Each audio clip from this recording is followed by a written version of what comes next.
Hello, everyone. This is the 182nd episode of the Soccer Nostalgia Talk Podcast. As always, this is Sean from Los Angeles. For this episode, I interview English podcaster Mr. Chris Bays as we discuss Liverpool Football Club in the 2004-2005 Champions League winning season. Mr. Bays has been on the podcast on a number of occasions discussing the Liverpool Football Club history. He has also started a podcast, The Way We See Sport, The Way We See Life. It's a new podcast hosted by Mr. Bays and his co host Nathan that explores historical events through the prism of sport. Hello, Chris. Welcome back. Yeah, hi Sean. Good to be back. Thanks for having us on as always. Let's go back in time again. Can you describe the state of the affairs at Liverpool in the summer of 2004 at the end of the Jahuye era? It's a bit of a mess, really. I think, like when I sort of reflect back, because as we discussed in the previous podcast I did about the 2001 Cup treble, Houlier's reign had been really successful up until like the 2001, 2002 season. That year, we obviously built upon the successes of the treble year, winning the Charity Shield and the Super Cup early in the season, and we finished second. Houllier himself was taken ill early during that season, but we performed really well under Phil Thompson. And when Houllier sort of returned to the picture, we defeated Roma in the Champions League, got through to the last eight, and Houllier famously declared at that point that we were 10 games from greatness because we were going very well in both the league and the Champions League. But we were very soon a lot further away from greatness because things sort of went badly wrong for Gerard Houllier really after that. After a good start to the 2002-2003 season, we sort of fell apart really. I think he bought badly during that summer transfer window, and that set us back a great deal, really. Houllier himself had spoken in terms of a 5-year plan to re-establish Liverpool at the top level, and suddenly he was now kind of 5 years into his reign, and we were further away than we ever had been, I think, really. And all of this talk about the 5-year plan was sort of then being used against him by former players and sections of the fan base, the press, etc. And by 2003, 2004, we toiled really, like mainly. We were never able to sort of string a consistent set of results together. We somehow scraped into the Champions League places that season in fourth place. But I think everybody knew, including Houllier himself, really, that like a parting of ways was necessary at that point.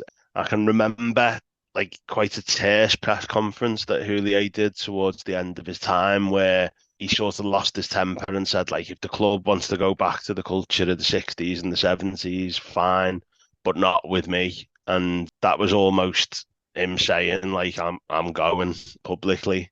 And I think, as kind of we reached that pre-season, there was a lot of speculation about who was going to take over. So yeah, it was a bit of a sort of unclear picture in the summer of that period, really. As you mentioned, was there a feeling that Liverpool, by not winning the league title in 2002, they had lost the momentum? As you said, they were on an upward trajectory up to that point. They had lost the momentum in terms of a title winning potential team, as now Manchester United, Arsenal, and now especially Chelsea were better armed for a league challenge. Yeah, definitely. I mean, I think, as you say, the phrase you used there, an upward trajectory, that is very apt, really, because that was kind of how it felt, certainly up until 2001, 2002. It felt like we were improving every season. We went close that year, both in terms of the Champions League and the Premier League. We lost out to a very good Arsenal side who that emerged into what became what they call the Invincibles Arsenal side. And like you say, Manchester United, they'd gone through a little bit of a rocky patch, finishing third, I think. And there was talk of Ferguson obviously retiring, wasn't there? But then I think they'd re-established themselves on the back of that season where they finished third, and they were back to kind of winning ways. And as you say, Chelsea, really, they were kind of like the new kids on the block, as it were. You know, they obviously beat Liverpool on the last day of their 2002, 2003 season, and it was they who qualified for the Champions League ahead of Liverpool. And obviously then the Roman Abramovich kind of investment came, and suddenly Chelsea were like spending so much money, it was difficult for anyone, particularly Liverpool, to compete with that. We have a new manager in this offseason. Can you describe the trajectory of new Spanish manager Rafa Benitez and the initial reception to his appointment?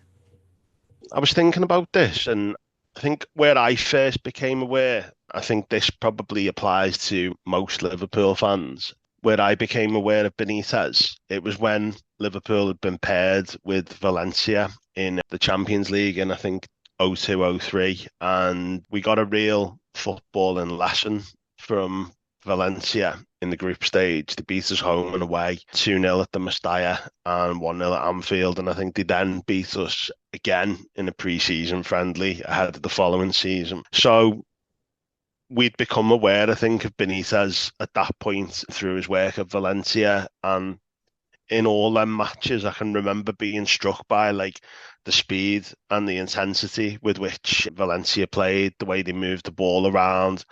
And they were playing in essence like a much more fluid brand of football than Houlier's Liverpool were at that point. And so I think it was those games and Benitez's successes both in La Liga and in Europe that sort of alerted Liverpool to Benitez. In terms of like the reaction in prep for this, I reread Guillaume Balaguer's book, A Season on the Brink. I don't know if you've read that. Like, it's a really good book about this period. It was interesting to sort of read it and recall how Mourinho and Benitez were sought by both Chelsea and Liverpool that summer. So it was like kind of fascinating to look back and read that Rick Parry, who was the chief exec of Liverpool at the time, he said that Mourinho's antics on the touchline at Old Trafford, where he sort of celebrated a goal, goading the Manchester United fans, didn't really endear him to the Liverpool board. They didn't think it was the Liverpool way, which I thought was quite intriguing reading it back, kind of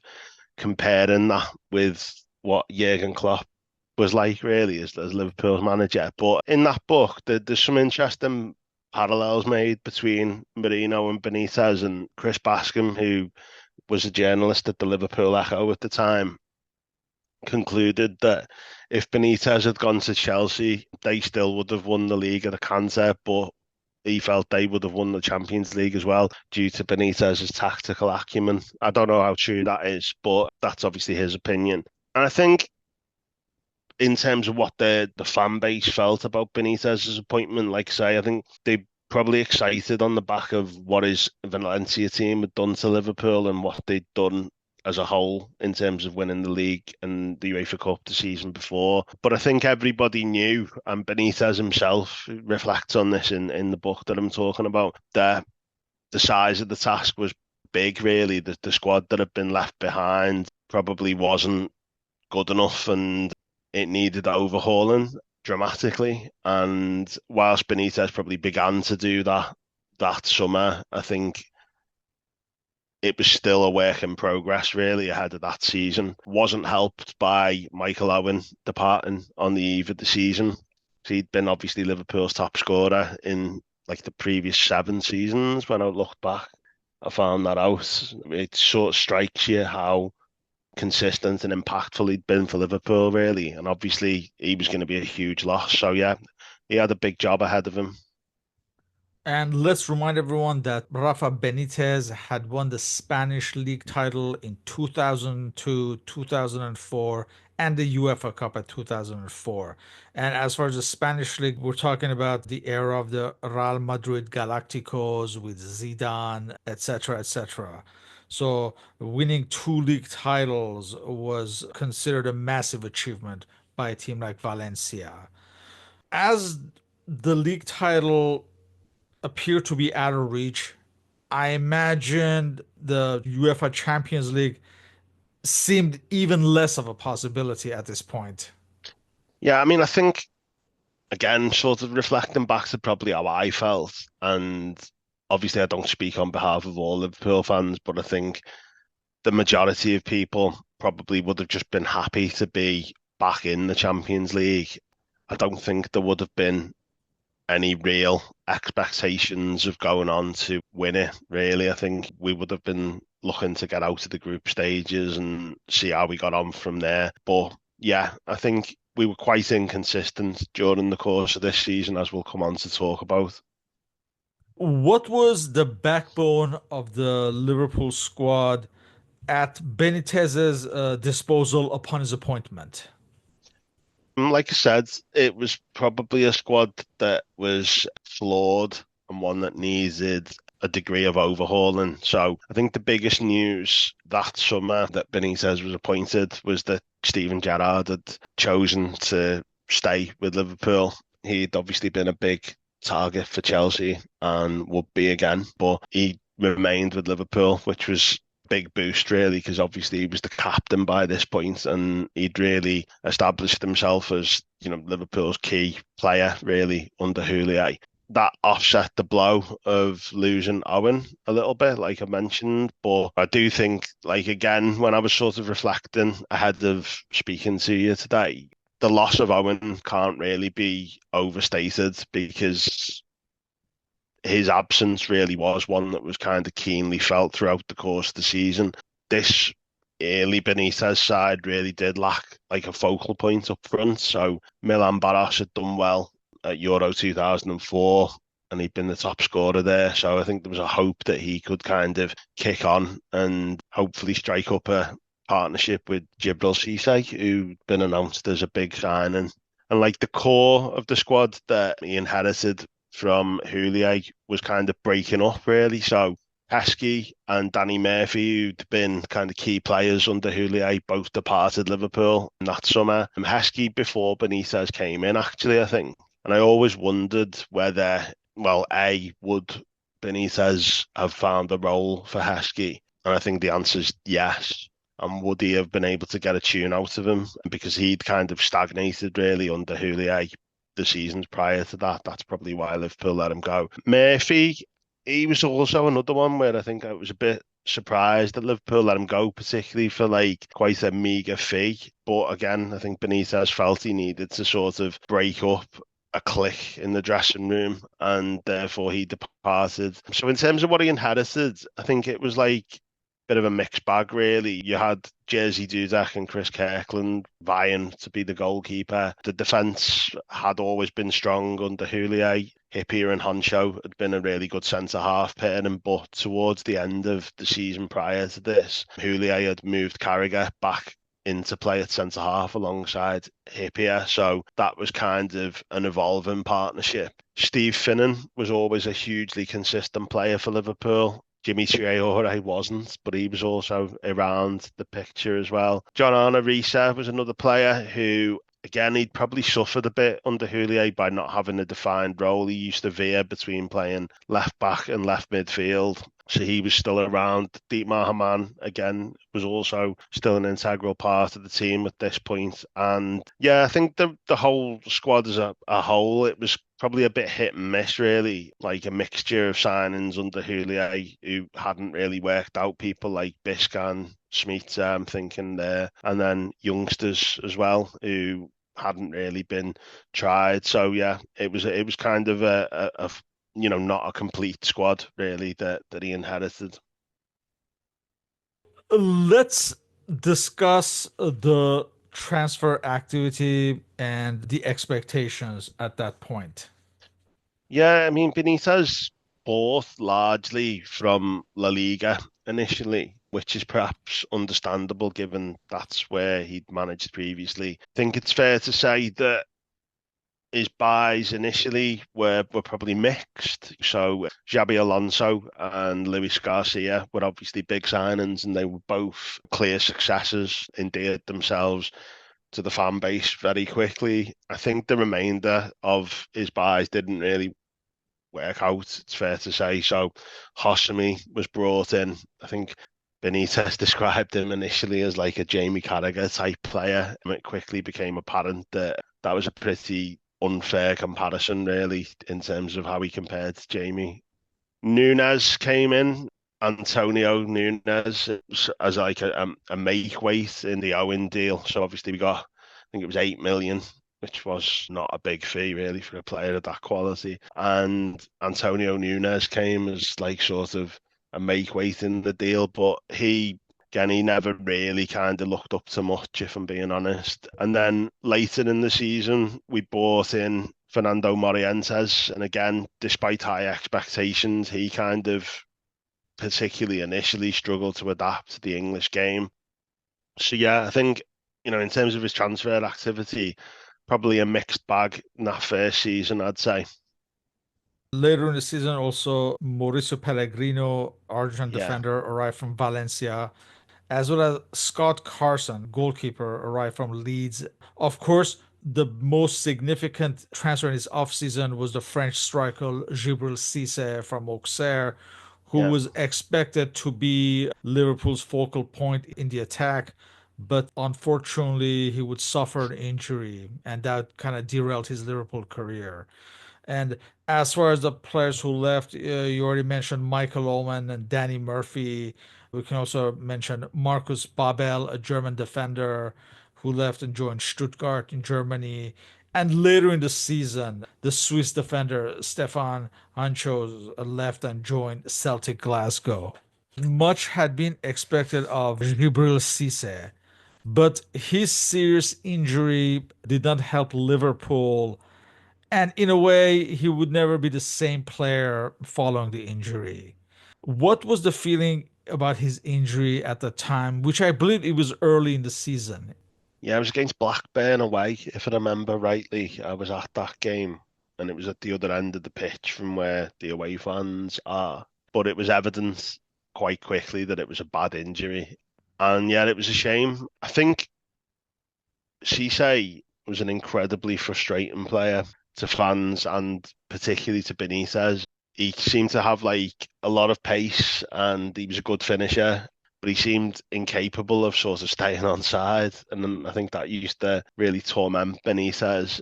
Yeah, I think a lot was expected of him. It was a bit of a strange one, though, in the sense that he was very much someone who Liverpool had coveted for a long time under Houllier. Obviously, Houllier was no longer the manager, and whilst Benitez kind of publicly said he was someone who was on his radar of Valencia, how sort of much could be made of that was debatable. I think as well, it sort of reflects badly on Houllier, really, because whilst Cisse was a good player, he was quite a similar type of player to like Milan Baros and Michael Owen. Obviously, he was still at the club when Houllier had kind of completed the signing. So they were all kind of similar types of forward, and particularly during the kind of the following season that we're talking about, it became clear that Barros and Cisse weren't really going to work as a partnership. I think Benitez sort of thought he could mould Cisse. Remember, he played quite a few games wide on the right to kind of try and utilise his pace. And obviously, that was a problem Liverpool had this season as well. As a side, they kind of lacked width. So remember, he had a good game against Charlton in a home win, playing off the right. And it was then, unfortunately, the next match against Blackburn that he got injured. So, yeah, I mean, it was sad really for him, and also it was a problem for Liverpool because then we only really had Milan Baras as a recognised centre forward, and increasingly Benitez then had to turn to like youngsters like Neil Mellor and Florence Cinema Pongol over the next few months. So the Champions League adventure starts with the preliminary round against Austrian side Graz AK. This is in August, so early in the season. The first match is on August 10th away. Liverpool wins 2-0 through a double from Steven Gerrard. 2 weeks later at Anfield, Liverpool actually loses 1-0. Nevertheless, I don't think Graz were expected to be much trouble for a team like Liverpool. And Liverpool qualified for the group phase.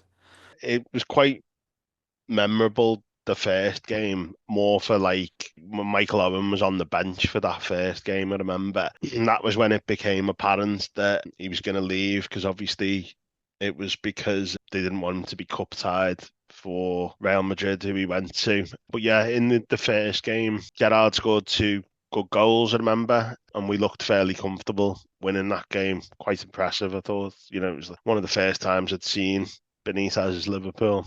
But then, yeah, in the home game at Anfield, we were very poor and scraped through. And that really, I suppose, like the tale of two teams, I suppose, like was a microcosm for the whole season because we could be very good on our day during this season and very poor on our day as well. So I think it was a bit of a microcosm for what was to come.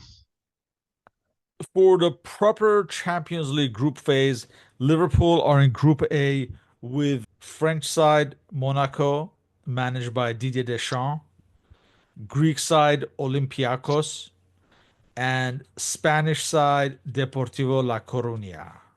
The matches start on September 15th at Anfield as Liverpool takes on Monaco. This first match, they win 2-0. Gilbert Sisi scores in the 22nd minute and Milan Baros scores in the 84th minute. But in their next match, less than 2 weeks later, on September 28th, their first away match at Piros, they lose to Olympiacos 1-0. This is an Olympiacos side with the Brazilian superstar Rivaldo playing for them.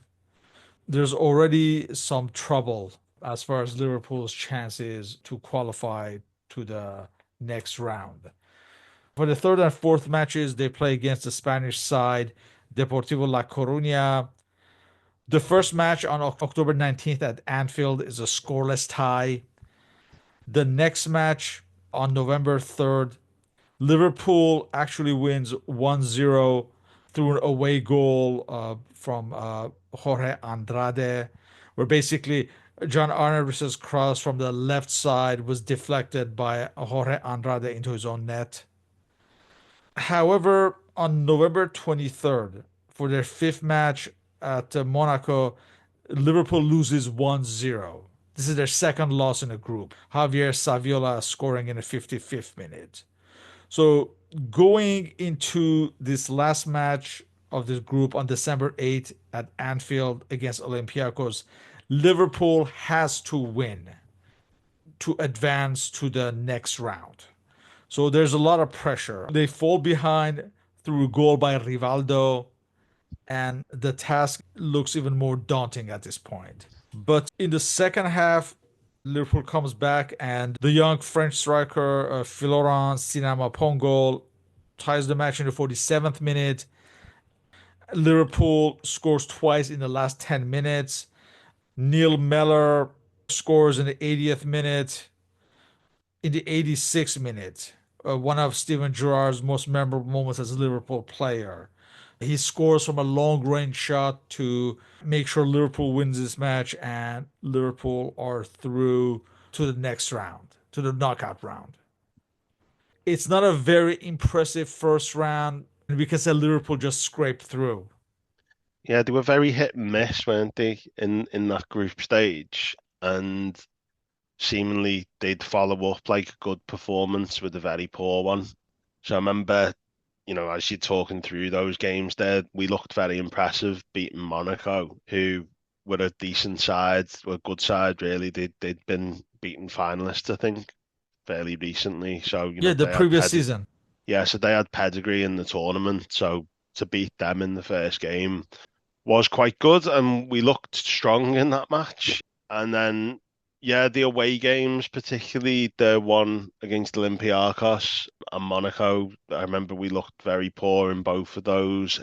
again, but then we surprisingly pulled out a result in La Coruña. Remember Igor Biscan being restored to the side and having a strong game in that one. And then yeah, the final game against Olympiacos was obviously just very memorable. I didn't actually go to that. I was watching it. I was living in Sheffield at the time because I'd been a student there. I was watching with my friend from university, Simon Hughes, who's written a number of books on Liverpool, and he and I were watching this in a pub in Sheffield, and concurrently, Man United were playing, and there was obviously some United fans in there as well. So there was like two screens in this pub showing different matches. I think me and Si were the only Liverpool supporters in there, but obviously as the game unfurled, we made quite a lot of noise. And yeah, I mean, the comeback, it was kind of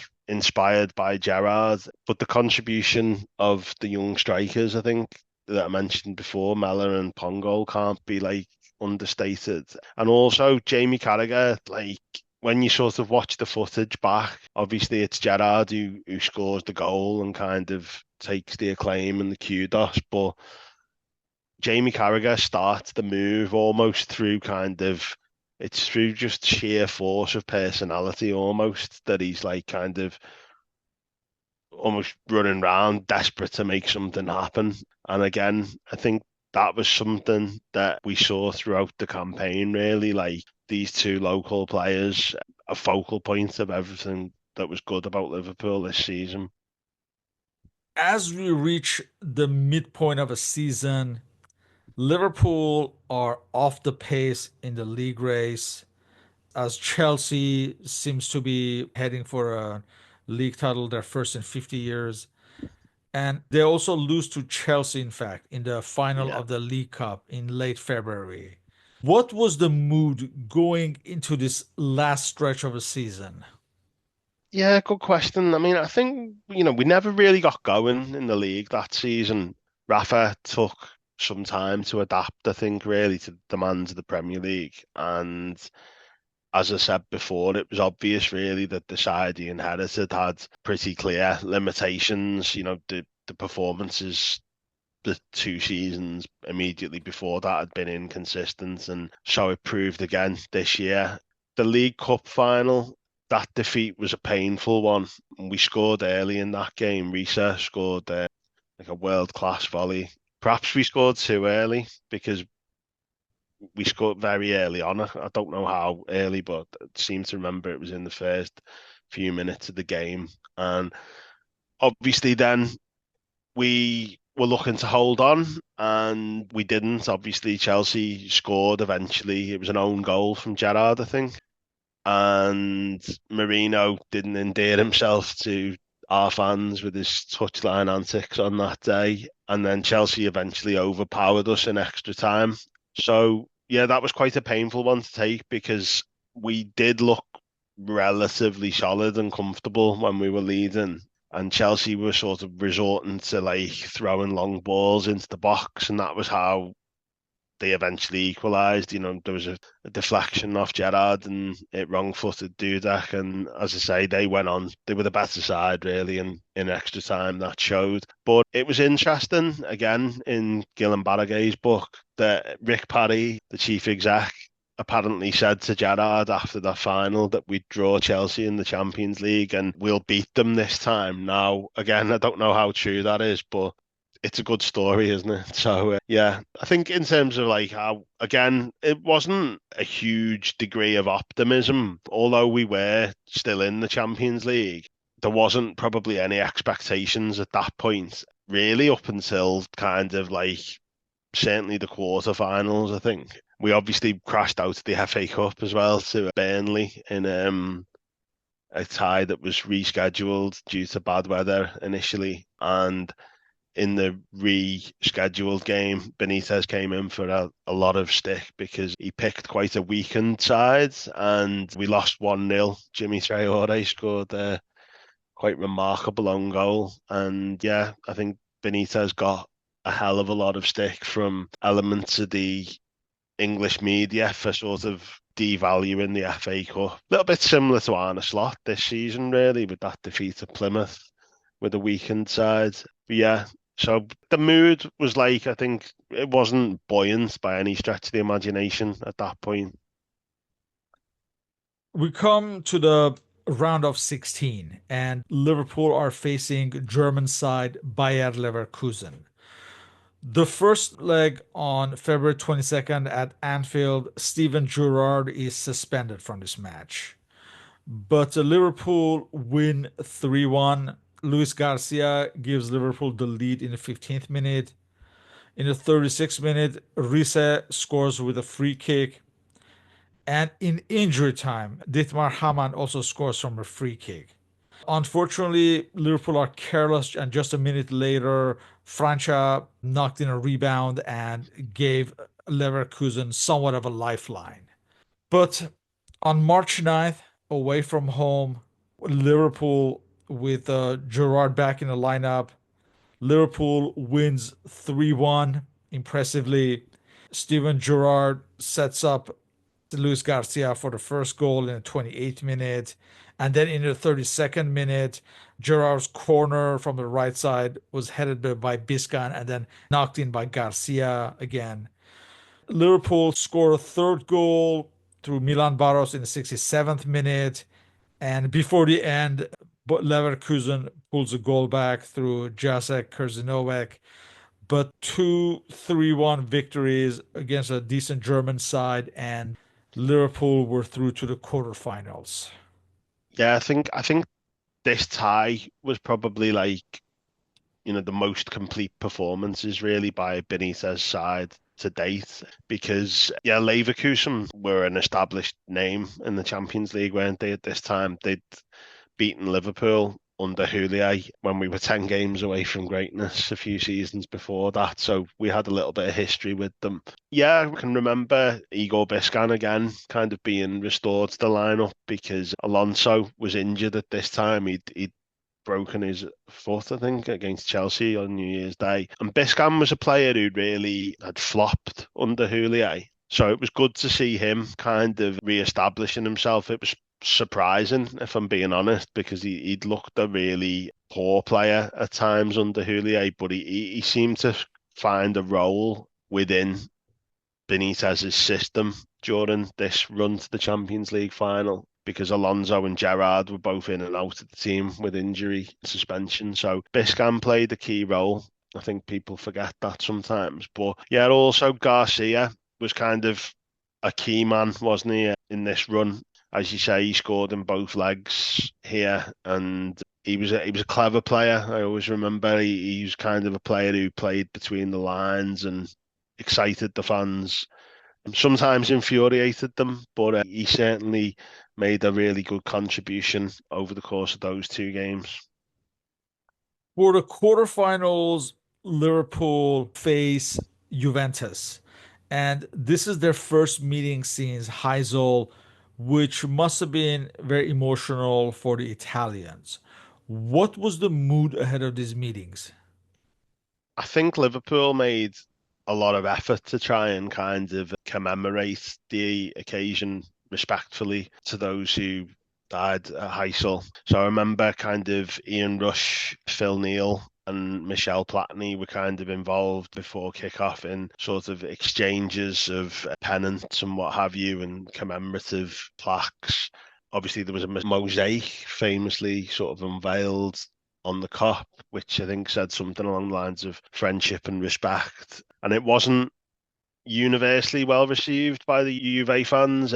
Some, obviously unwilling to kind of understandably kind of forgive or forget the events of Heysel, turn their backs, which again, as I say, is understandable. But I think some obviously were kind of receptive to the gesture and applauded. And in terms of the game itself, Liverpool, I think, were like very unfancied ahead of this. This was a great Juventus team with some real star names like Nedved, Del Piero, Ibrahimovic, Cannavaro. So it was like Buffon, very strong team. So we were And unfancied, but managed by Capello, we should managed mention. by Capello, yeah. Liverpool were unfancied, like I say, but they kind of, despite the fact they had injuries, whether they were sort of buoyed by the crowd on this night, I don't know. I think Anfield does tend to play a part in European games. But Liverpool started really well. They like tore into Juventus, playing at real intensity, not letting Juventus settle. And we raced into like a two-goal lead. Hippier and Garcia scoring. But Juventus were a classy side, as I say. They had chances themselves. They got one back. I think they hit the post. They had multiple chances. Scott Carson was playing in goal and he made a number of good saves, but then let a bit of a soft one in. I think it was Cannavaro scored. But yeah, so it was 2-1 basically at the end of the first leg. And if you even listen to the commentary from, I think it's Clive Tildesley, it would have been on ITV at the time, like watching it back, even he seems to think that the 2-1 lead might not be enough ahead of the second leg. And then to make matters worse, Liverpool are missing Gerrard ahead of the second leg, facing a very hostile crowd in Turin. But they produced like a very, almost like a classic Houllier Liverpool away European performance in the sense that they just kept the ball well and nullified the opposition, defended well. Xabi Alonso came back from injury to play in that game and had a cracker. I remember he played really well. And yeah, against all odds, we'd sort of progressed to a semi-final showdown with Chelsea. And these matches against Juventus were on April 5th and April 13th. So, as you mentioned, Liverpool were to face the champions elect Chelsea of Jose Mourinho. I imagine Chelsea must have been favored at this point to go through, as they were simply an irresistible form in the league. What was the outlook ahead of these matches? They would have been favoured by the media, but I think there was an overriding feeling in Liverpool that we owed Chelsea one, really, because obviously they'd beaten us twice in the league. Both had been tight games. They'd beaten us in the Carling Cup final, which again had been a tight game, but we haven't been outplayed in any of these games. Yeah, I think Chelsea also, they weren't endearing themselves to any fan base, were they, at the time, because they were buying so many players and they were coveting Gerrard. And so there was a bit of hostility developing between Liverpool and Chelsea. That was definitely a rivalry that emerged during this period. The first leg of the game was at Stamford Bridge, and I can remember at the game, Chelsea had given like plastic flags to their fans beforehand in an attempt to sort of generate an intimidating atmosphere. This kind of seemed to buoy our fans in the away end and then the team. And again, we produced a very disciplined performance and got a 0-0 draw in the first leg, which set it all up for what became a historic occasion in the second leg at Anfield. That first match at Stamford Bridge was on April 27th. The return leg at Anfield was on May 3rd. And of course, the match is decided in the fourth minute, where you have from the middle, Gerard sends Baros through. He collides with Chelsea goalkeeper Petr Cech, and Luis Garcia is there to knock in the loose ball. Yeah, Pool, ghost goal. yeah. And Liverpool would hold on and eliminate this great Chelsea side. Yeah, I mean, there was a lot of controversy over that goal, wasn't there? I think Marino, to this day, I think he maintains that it didn't cross the line. I think the footage isn't conclusive. It would have been a nightmare, wouldn't it, had we had VAR at that time? Because had they looked at that, I don't know Yeah, what. I don't even think we had goal line technology then. Was that No, a no, yeah. no, but it was quite an immediate decision, wasn't it? But I always say, like, about that instance, if he doesn't give the goal, he's probably going to have to send Czech off, and Liverpool have got a penalty. So, regardless, like, we would have probably had some form of advantage in the game. Maybe we got a bit of luck on that night. But the atmosphere at Anfield that night was incredible. Like, it was an electric atmosphere, people arriving almost like 2 hours before kickoff, I think, in an attempt to sort of make the place as febrile and hostile as possible. And I definitely think the crowd played a massive part that night in us overturning the odds because, like you say, Chelsea were a bit of like an all-conquering machine, weren't they, that season? But it was almost all for nothing right at the end because Ida Gudjohnsen had a gilt-edged chance that he sliced wide in like I think it was an injury time. But again, something I didn't remember that I recalled when I was reading the book. I think Alonso was suspended for this second game because of a foul that he'd committed on Gudjohnsen and in the first game. And I think the Liverpool players felt that there'd been some degree of simulation in that. So I think there was maybe they felt a prevalent sense of justice about the fact that he missed that. But the celebrations at the end were wild. And somehow, despite our kind of inconsistent season, we'd reached the Champions League final. And this final would be on May 25th at Istanbul. So much has been written about this match. It's a match that every Liverpool fan knows about. This is against the great AC Milan side. AC Milan of Silvio Berlusconi, who'd been consistently winning Champions Leagues for almost 2 decades, it seemed like, with the likes of Paolo Maldini, the Standard captain. You have Andrea Pirlo, the Brazilian Cafu, Jaap Stam, Yep, for a Stam, Manchester United defender, Alessandro Nesta, Gattuso, Seedorf, Shevchenko, so many good Kaka. players. Yeah, Kaká, managed by Carlo Ancelotti. It's funny, isn't it? Like when you read out those names and then like on the other side, you've got Jimmy Traore, like Vladimir Smith. They probably just don't compare. But I remember being like very nervous ahead of the game because we were clearly underdogs. But yeah, let's come on to talk about the game, I suppose. Yeah, and of course, everyone knows the scenario. AC Milan takes a 3-0 lead in the first half.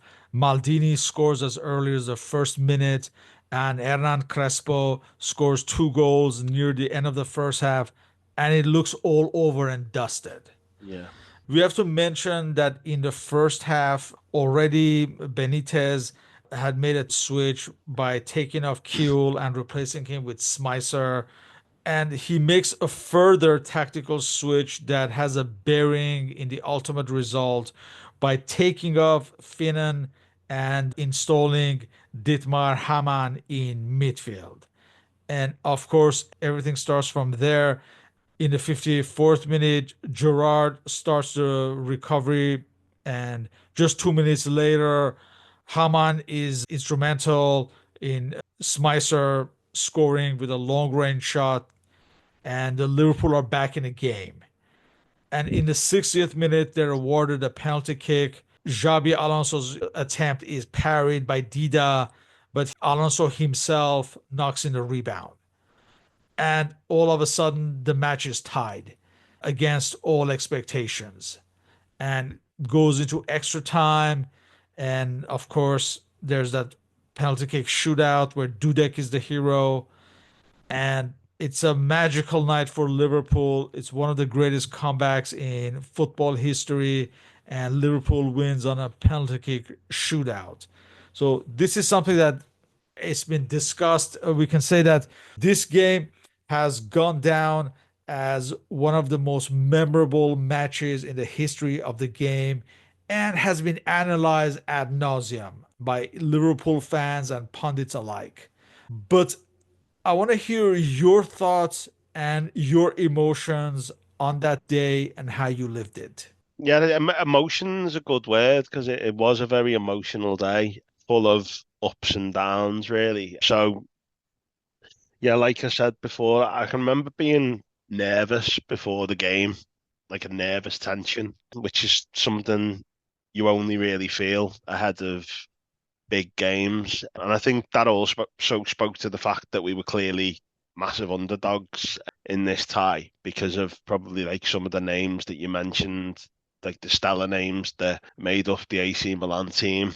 But Liverpool had done so well in this competition this season, and they obviously had a history in the competition, as do AC Milan as well. So it was all set up really for like a memorable occasion. I can remember on the day itself, like the big surprise was kind of when we kind of heard the team news that Kuhl was starting ahead of Haman, and when I sort of reread Guillaume Barragay's book. The rationale for that was that Benitez felt that our best opportunity of winning the game was to attack Milan. I think I remember kind of feeling that saying to the people I was with on the day, like, oh, he's got that wrong. Like, we should start Haman because I was always a big fan of Haman's. I thought he was a really quality player, and particularly in European games, he was very good at breaking up the play, just a steady hand really ahead of the back four.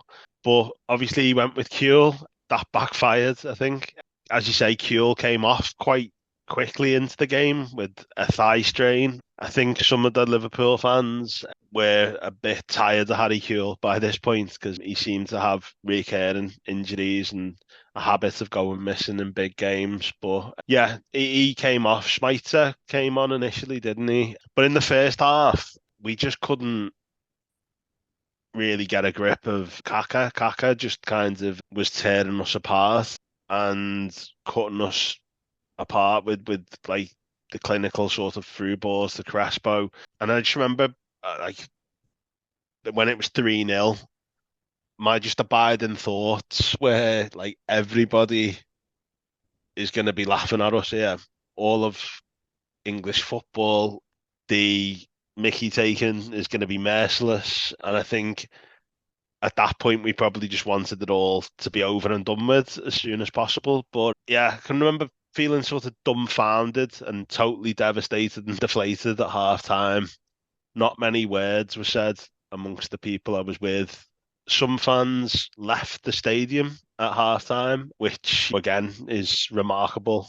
And yeah, kind of half time itself, the break sounds like it was a bit crazy because initially Traore was going to be subbed and then Finnan was injured. And apparently Traore had almost got in the shower and then he was called back.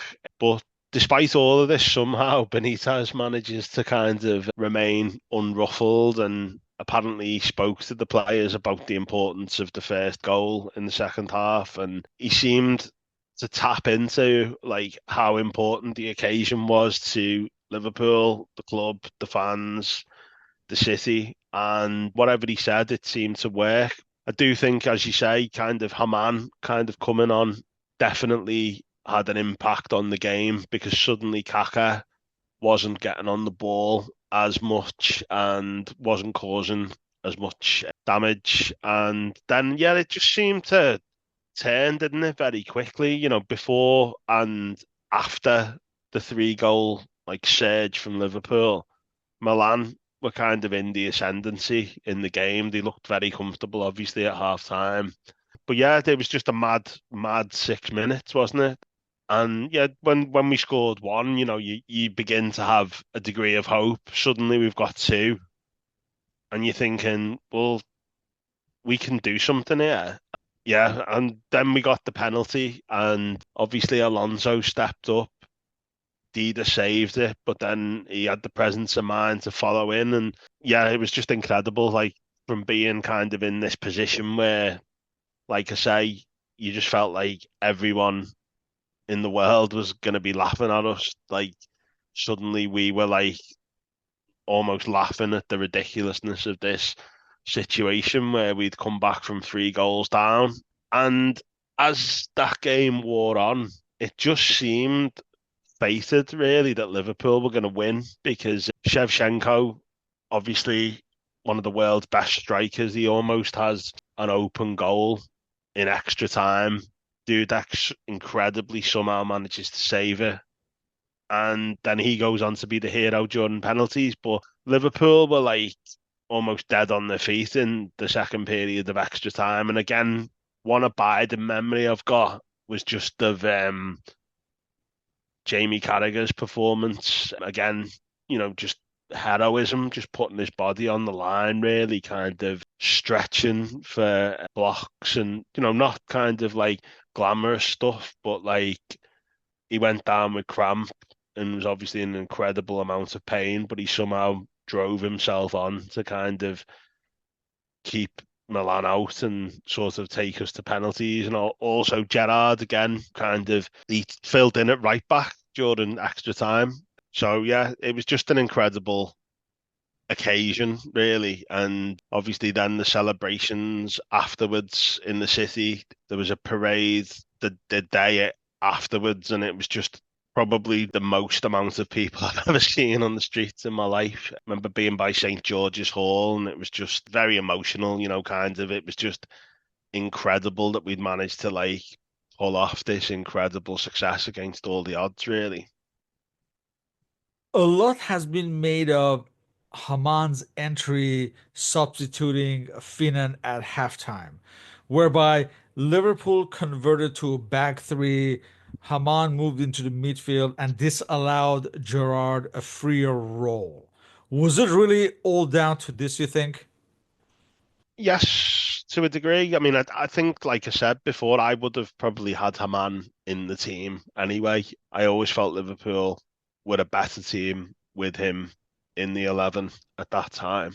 And a lot's been made over the years, hasn't it, about Gerrard and possibly his lack of discipline or tactical awareness to play central midfield. And certainly in that first half, Kaka just had far, far too much freedom and space. And yeah, I think Haman coming on sort of shored Liverpool up and enabled Gerrard to kind of have more of an impact where kind of he could sort of make a difference, like further up the field. It's an interesting one. Like I kind of like thought about this in response to one of your other questions, but like Gerrard as a player, like his best work really was never as a central midfielder. And, even in this game, like he obviously has like the impact through, as you say, being kind of given a freer role, but in the extra time, he's kind of filling in a fullback to sort of mitigate against Serginho, who I think Milan brought on, who was a tricky winger. And yeah, he does that remarkably well. So yeah, he was outstanding, particularly in the second half and in extra time. Despite winning the Champions League, like we said, Liverpool's inconsistent in the league and they finished fifth that season.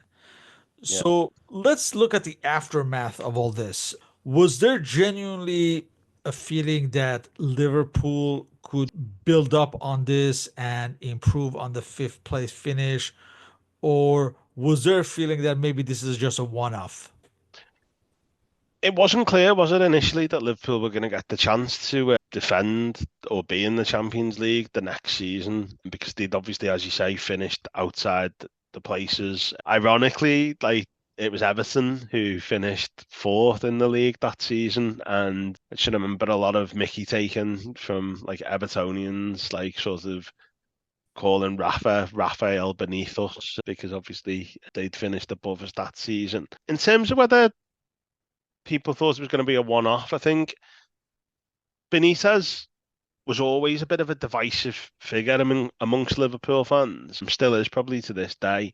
But I think he was very single-minded, and the season as a whole had shown him that we needed major renovations to the squad, and he'd already sort of put things in place to begin doing this. And even a player who was like a hero on this evening, Vladimir Smita. Like this was his last game for Liverpool. It was like he'd kind of barely featured under Benitez, and he was one of a number of players from this side who either left that summer or quite quickly. So yeah, I think the following seasons we became much more solid in the league, and we won the FA Cup the following season, and Benitez consistently did well in the Champions League, reaching another final. I think we were in the last four and last eight a couple of other times. So I think as a whole, he did build upon this in the sense that consistency became more of a thing. And Yeah, I think one thing he probably his reign didn't produce as many trophies as perhaps it could have done. And obviously, he never won the league. He had one season where we were very much in the race, 08-09, but we were beaten by a very good Manchester United side that season. So, yeah, I mean, I think, like I say, he still remains to this day a little bit of a divisive figure amongst Liverpool fans. They either, on the whole, were massive supporters of Benitez and thought he was amazing, or there was a school of Liverpool fans who weren't overly convinced by him, thought he was a bit too cautious, particularly in home games against supposedly inferior teams. So yeah, I think there was momentum that after this win that he did build upon. There have been many conspiracy theories regarding Steven Gerrard and the cancellation of his virtually complete transfer to Chelsea that summer. What can you say about this? Yeah, there was all sorts of rumours, wasn't there? You know, things like involving gangsters and death threats to his family and all this sort of stuff. Again, reading Guillaume Balaguer's book kind of brought a lot of this back. I think Liverpool as a club, they weren't as corporate and professional maybe as they are today. And they somehow managed to like mess everything up with Gerrard almost after the success of Istanbul, where he's like being interviewed and saying, "How can I leave after something like this?" And I think he obviously meant that because he eventually didn't leave. But that summer, there was a lot of speculation again about him going to Chelsea. I think when I read over the book, Benitez probably didn't help with that because he was quite frosty in his dealings with players, and Gerrard, I think, needed to feel that he was wanted, and he wasn't necessarily getting that from Rafa. But eventually, the whole thing blew over, and he stayed, and he probably went on to have one of his best seasons the year after in 05-06. Obviously, again, he famously scored in the FA Cup final against West Ham, that last minute equaliser, I think it was, the Gerrard final and all that. And what I personally find interesting about Gerrard, like I say, like he probably played his best football under Rafa, but never as a central midfielder. So in 05-06, he's playing largely on the right because we'd brought Momo Sissoko in and he played centrally alongside Haman and Alonso often. And then in 08-09, he plays almost as like a second striker off Torres. So I think that sort of speaks to Benitez again and his tactical acumen and how he was able to sort of get the absolute best out of this phenomenal footballer in a way maybe that England never quite did. In closing, what is the legacy of this 2005 Champions League win? Will it always be regarded as one of the greatest comebacks in the history of the game? Yeah, it will. Yeah, most definitely, because obviously the prestige of the occasion, the scale of the comeback, I think the fact that we were obviously such an inferior team on paper as well, this does deserve to go down and does go down as one of the most remarkable comebacks and the most remarkable comeback, greatest comeback in a Champions League final, greatest Champions League final, whatever you want to call it. Personally, I'd probably argue that the result where we turned a 3-0 deficit against Barcelona into a 4-3 in the semi-final a few seasons ago probably trumps it for me. But yeah, there's no doubt that because this was a final, it's probably rightly regarded as one of the greatest comebacks in history and one of the greatest nights in the lives of all Liverpool supporters, particularly of like my generation. With that, I would like to thank you for your participation in this interview. And all our respective contact information is listed on the blog and podcast uploads, including the link to Mr. Baze's new podcast. So, Chris, thank you once again and hope to continue these discussions on football history. Yeah, cheers. Thank you. Really enjoyed that, Shahan. Been a pleasure. Thank you.